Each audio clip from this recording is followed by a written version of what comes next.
ఇప్పుడు మీకు ఇష్టమైన జెమినీ టీవీ సీరియల్స్ ని టీవీలో టెలికాస్ట్ అయిన వెంటనే సన్ నెక్స్ట్ లో మాత్రమే చూడండి.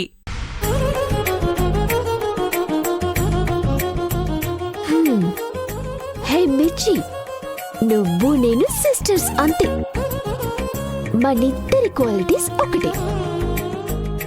మనతో ఎవరైనా పెట్టుకున్నారంటే వాణ్ణి ఏడిపిస్తాం.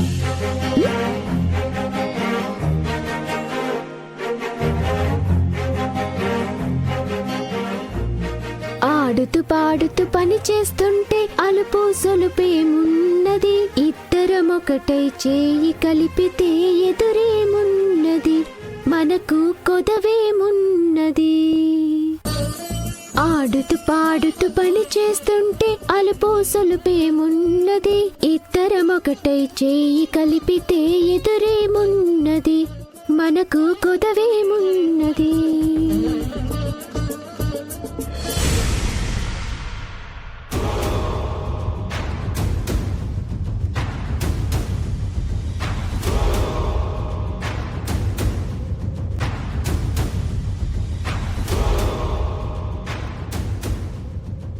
వీడు బట్టలు కొట్టుకు వెళ్ళాడా లేక బట్టలు తయారు చేయడానికి వెళ్ళాడా?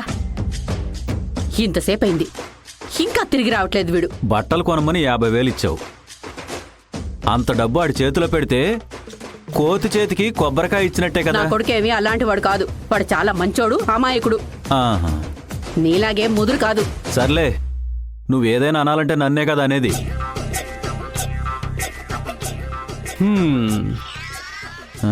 అదిగో నీ కొడుకు వస్తున్నాడు. హా హా హా.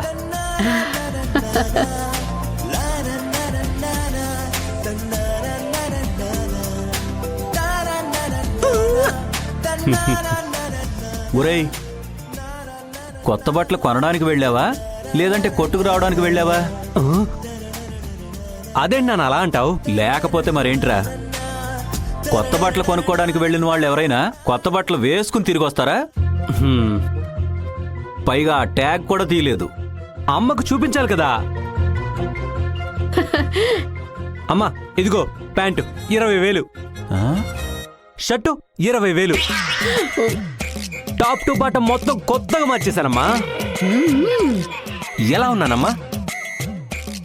సూపర్ రా, హీరోలా ఉన్నావు. ఈ దెబ్బతో శ్రావ్య పాప నీకు పడిపోవడం ఖాయం. శ్రావ్యను పడగొట్టడం కంటే జ్యోతిని ఇంప్రెస్ చేయడమే నాకు ఇష్టం. రేయ్, నీ మనసులో ఏమనుకుంటున్నావో అది ఇప్పుడే కక్కేసాయి. మీ అమ్మక్కాని వినపడితే నీకు కక్కొచ్చేలా కొడుతుంది. వాడేమనుకున్నాడు, మీరేం ఊహించుకున్నారు? వాడు మనసులో చాలా అనుకున్నాడులే లక్కీ. నానా, నా మనసులో మాట్లాడినా నీకెలా తెలుస్తున్నాయి? నేను నీ బాబున్రా, నా 6th సెన్స్. ఏమనుకున్నాడు వీడు చెప్పు?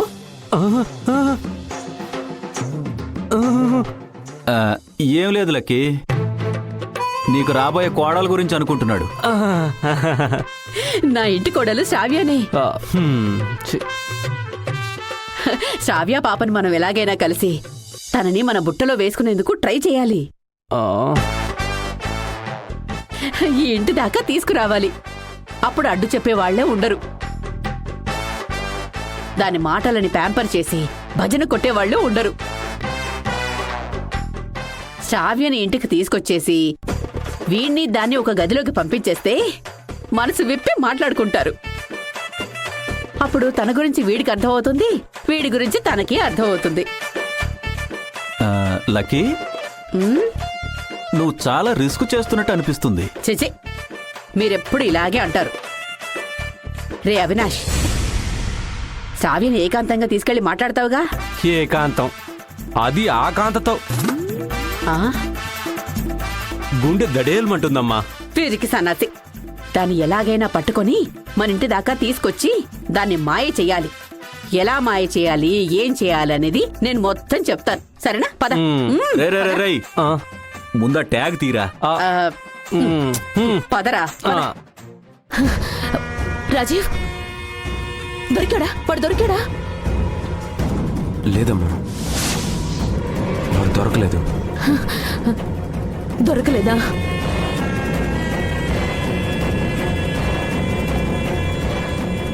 నిన్ను ఎంత ధైర్యమే నీకు? అయ్యో అమ్మా,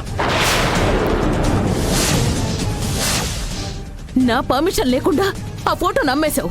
వదిలేండి అమ్మా. నీకు బతికే హక్కే లేదు. దాన్ని వదలదే, దాని ఊపిరి తీసేయ్. అమ్మా వదిలేమ్మా. తనకేం తెలీదమ్మా. ఆ ఫోటోలో ఎవరున్నారన్న సంగతి తనకి తెలియదు కదా. అవునమ్మా, నాకే పూర్తిగా తెలీదు. ఇంకా తనకెలా తెలుస్తుంది? ఈ ఇంట్లో నా శ్వాస ధ్యాస అన్నీ ఆ శారద కోసమే. నీకు నీకు నీకు ఇంట్లో వాళ్ళందరికీ తెలుసుండాలి, చివరికి పని మనిషితో సహా. అమ్మా నువ్వు ఆవేశపడకు. ఒక్క నిమిషం ఇక్కడ కూర్చుందురా. రామ్మా. మంగా నువ్వు వెళ్ళి మంచినీళ్ళు వద్దు, నాకేమీ వద్దు. ఆ శారద దొరకాలి, దాని పిల్లల ఆచూకీ తెలియాలి. అంతా తెలుస్తుందమ్మా. నువ్వు కోరుకున్నట్టే ప్రతిదీ జరుగుతుంది. ఎందుకంటే నీ సంకల్పం గొప్పది. నీ కోరిక తప్పకుండా నెరవేరుతుంది. చూస్తూ ఉండు. అవునరా రాజీవ్, పెద్దమ్మ తల్లి బస్తీలో పూజకెళ్ళావు కదా, మీ అమ్మ చెప్పినట్టే కోరుకున్నావా? కోరుకున్నానమ్మమ్మా. మా అమ్మకి మనశ్శాంతి కలిగించమని కోరుకున్నాను. రాజీవ్, ఆ భద్రగాడు వద్దు అన్నా శారదని వెతుకుతూనే ఉన్నాడు. వాడు నమ్మిన బంటురా. ఆ ఫోటోలో ఉన్న పిల్లలు ఇప్పుడు ఎలా ఉన్నారో కనుక్కోమని చెప్పాను. ఖచ్చితంగా కనుక్కుంటాడు. ఆ పిల్లలెవరో తెలిసిపోతుంది. కానీ వాళ్ళు దొరికితే మాత్రం నువ్వు జాలి దయ చూపించకుండా వాళ్ళంతా చూస్తాను అని నాకు మాటివ్వు.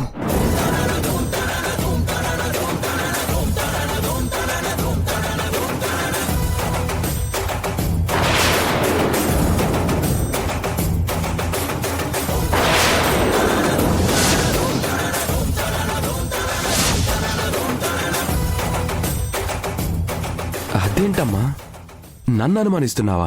అది అనుమానం కాదురా, నీ ప్రవర్తన చూస్తుంటే అందరి మీద కరుణ చూపించేలా ఉన్నావు. అదే మీ అమ్మ భయం. నేను నీ గురించి భయపడ్డం లేదురా. కానీ శారద గాని పిల్లలు గాని దొరికిన రోజు నువ్వు, నేను, మీ అమ్మమ్మ ముగ్గురం 16 ఏళ్ల నుంచి పడుతున్న మానసిక క్షోభ మనకి గుర్తుండాలి. మనకు జరిగిన అన్యాయానికి మనం ప్రతీకారం తీర్చుకోవాలి. కొంచెం కూడా మనం కరిగిపోకూడదు. మనందరం ఒకటిగా ఉంటామని, నేను చెప్పినట్టు చేస్తానని, అవసరమైతే నీ చేతులతో వాళ్ళని చంపుతాను అని నాకు మాటివ్వు.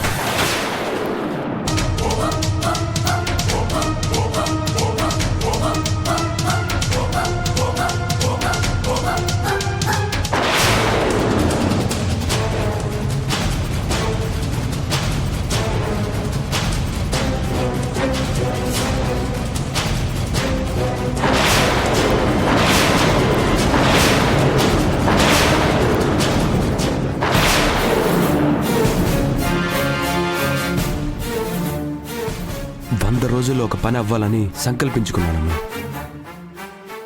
అది అవ్వాలంటే ముందు నీ కోరిక నెరవేరాలి. నీ మాటని గెలిపించాక నేనేం సంకల్పించుకున్నానో చెప్తాను. అది నువ్వు కాదనవని నాకు నమ్మకం నీ మీద.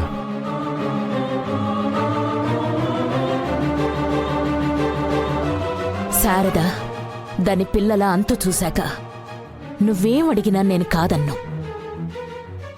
నేను నీకు మాటిస్తున్నాను.